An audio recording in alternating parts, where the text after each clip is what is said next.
So we wanted to take a pause in our usual content for LinkedIn, and I wanted to introduce you to Ed Everts. He is a published author, and he has a new book, a second book coming out this September. And I really wanted to bring him here today because I actually think he has a lot to say to us as business leaders. He's been working with us as a coach for over 12 years and been in the corporate space for much longer than that. And in his new book in particular, he has a chapter on the power of pause.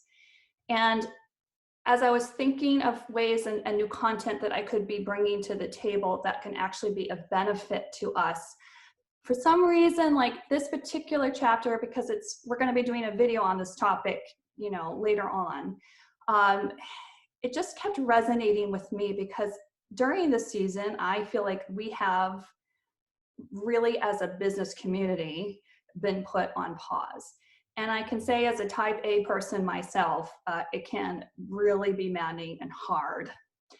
And Ed has many years of experience in helping business leaders kind of fix their mindset. And I would like to have some guidance on positive things that we as business leaders can be doing in this season of pause, where this doesn't have to feel so anxiety inducing or so cagey. I think there's actually opportunity here for us to show up as better leaders and to set ourselves up for success when all this is over. So Ed, thank you so much for being here. Thank you so much for sharing your wisdom with us. I know this book has come out of years of experience. So first of all, can you tell us what is the power of pause? Absolutely. Well, first of all, Christina, thank you for having me with you today. This is a great idea in this very unusual time. And this pause that we're experiencing is a little different, right, in respect to the types of pauses that business leaders anticipate day to day in the operation of their business. We could spend days talking with leaders about things that they could be doing differently in order to be more effective, but there are really just a few key behaviors that leaders need to practice and do during these unusual times in order to stay connected to their workforce. A lot of leaders are going to kind of jump to business and think about revenue and cash flow, and they're going to forget about people who are the aspect of their business. So the first thing that leaders need to do, and if you're doing this, great, and if you're not, it's a great time to practice, is demonstrating empathy, right? This is a time where you need to understand what other people are going through because what they're going through is new and different for everyone, including themselves.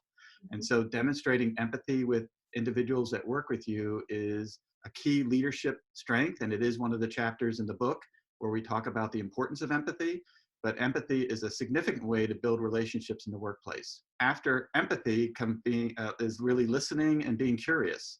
So here you want to ensure that whether you started the conversation or someone else has started the conversation, that you're really listening to what they have to say and you're demonstrating curiosity. Because that's what great leaders do in respect to building relationships. They want to be curious about what people are experiencing, why they're experiencing it, what they're doing about it, etc. They also want to repeat for clarity, right? So repeating for clarity is a great way to ensure that people know that you understood what it was that they said, because oftentimes people talking and people listening hear different things. So you want to repeat for clarity, and then you want to get to the power of the pause. And this is also a chapter in the book, but it talks about the power of pausing before making instant decisions. And oftentimes leaders, because of the need to stay ahead of competition or because pausing feels slower, don't pause and they make instant decisions or they kind of take over what's happening in the workplace. And pausing is a great way where you can say something like, hey, this is a terrific idea. What I'd love to do is think about it overnight. Let me get back to you tomorrow with my response versus responding immediately. And if anything, it gives your colleagues and coworkers the impression that you're thinking about it and that you're taking into consideration what they said rather than kind of knee-jerking that and instantly answering. And so pausing can become a really powerful way to make better decisions. And then we need to come back, and the last step, Christina, is really move to action, right? We've got to keep things going. We've got to keep momentum moving forward. We don't want to pause, forever, right? We've got to start looking to the future and thinking about what the future is going to look like and really moving to action. So empathy, listening, curiosity, clarity, pausing, and action are all key steps that great leaders can do today in order to make great progress. Well, is there anything that we can like specifically do? Because I feel like mindset is really gonna be our battleground right now, because we don't know when this is going to end, this pause. Um, and we want to be taking action, but we can't. So, or can we? Are there Well, things we can be doing? Well, I think there's a couple of things, going back to the steps that I just mentioned. If I were a leader of a large organization or even a small or medium-sized organization, curiosity would be my area of interest, right? It's staying connected to people and either having a daily or every other day town hall call saying, hey, what's going on? What are we hearing from our clients? Businesses have been impacted everything from shutting down to working from home 100%, right? So I have a number of clients who are still fully in business. It's just everybody is working from home. So each business is different. Each experience they're having is different, but creating curiosity and ensuring that your employees believe that you understand what they're going through and the business decisions that you're making reflect what they're going through will help establish really, really great relationships. And then following curiosity, again, you don't want to just kind of get stuck in quicksand. You got to move to action. So based on what I heard, based on where we are, here's what we're going to do. This is only a short-term solution. If I hear something different tomorrow, we might change it again, but let's keep moving in this direction. People need to feel and experience a sense of momentum in order to feel that there is hope at the end of the tunnel. Because if they get stuck and don't feel that there's hope, things will collapse and not go in the direction that you want. So I would encourage all leaders to be very curious with the people that they work with and always move to action. So what would you say to, the CEO perhaps who does have 1,000 employees? Like, how can they be practicing empathy or with that many people? Like, how would they structure their time? Well, I am a big fan also of, one of my worst phrases, role modeling, which is a leader recognizing they can't get to everyone. So they pull their leadership team together and say, hey, everyone, here's what I'd like to do over the next couple of weeks. I want to break the company up into smaller nuggets. I want to role play the types of conversations that I want you to have with people. And I want us to start outreaching and, do it with your managers and then set your managers free to do it, doing it as well. And let's have conversations with our employees to check in on how they're doing.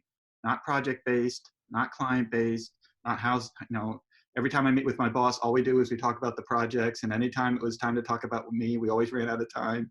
So, this is now a time for us to talk about them.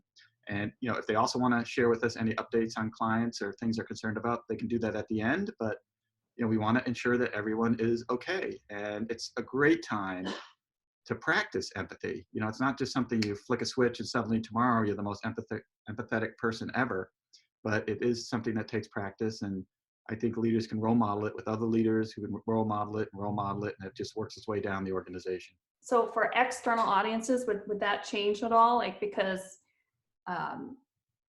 we can't be selling or marketing like we always have. Like do you have any guidance on how we can be practicing empathy with an outside audience, not just our employees, but with outside, clients or other stakeholders?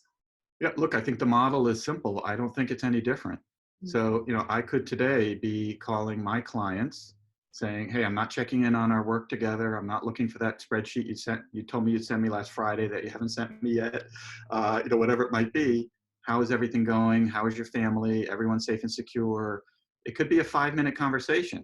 This isn't a 2-hour experience, but, just the reality that somebody at my organization or a vendor or client, depending on which direction you go, is taking a couple of minutes just to check on me is invaluable. And I don't just mean that financially or capitalistically. I just mean that, humanistically, that person thought it was important to just check on me. Well, Ed, I can't wait till we get to kind of really do the full-blown project and really do a deep dive into these topics. Ed's book will be coming out this fall. It is called Drive Your Career: 9 high impact ways to take responsibility for your own success. Now more than ever, I think we're going to have to learn a different set of skills and set a different set of expectations. So thank you so much for your time today, Ed, and for sharing your expertise and your wisdom with us. Thank you, Christina.